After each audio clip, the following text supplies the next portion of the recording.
विरोधानंतर शिक्षण विभाग हिंदी सक्तीच्या निर्णयावर फेरविचार करत असल्याची सूत्रांची माहिती। आजच्या मंत्रिमंडळ बैठकीमध्ये चर्चा होण्याची शक्यता।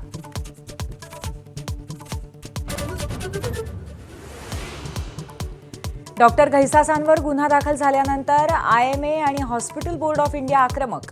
घैसासांवर कारवाई झाल्यास डॉक्टरांचा राज्यव्यापी आंदोलनाचा इशारा।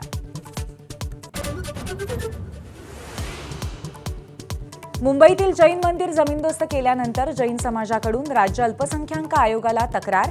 आज तातडीची सुनावणी। मनपा आयुक्त वरिष्ठ पोलीस अधिकाऱ्यांना हजर राहण्याच्या सूचना।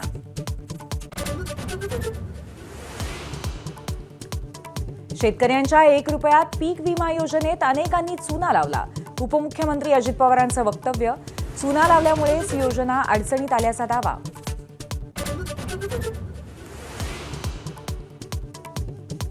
आमच्याकडे 237 आमदार, ज्यांना युतीत राहायचं ते राहतील, अन्यथा बाहेर जातील। नांदेडचे पालकमंत्री अतुल सावेंचा शिवसेना आमदार बाबूराव कदमांना इशारा। राष्ट्रवादी नेते झीशान सिद्दीकींना जीवे मारण्याची धमकी। वडिलांसारखे हाल करेन, डी गँगचा उल्लेख करत धमकीचा ईमेल। मराठवाड्यात शेतकरी आत्महत्यांमध्ये 32% वाढ। यंदा जानेवारी ते मार्च या 3 महिन्यातच 269 शेतकऱ्यांनी आयुष्य संपवलं। बीडमध्ये सर्वाधिक 71 शेतकरी आत्महत्या।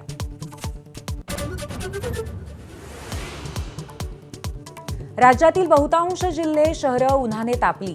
विदर्भामध्ये उष्णतेची तीव्र लाट कायम। चंद्रपुरामध्ये देशातील सर्वोच्च तापमानाची नोंद। एबीपी माझा, उघडा डोळे बघा नीट।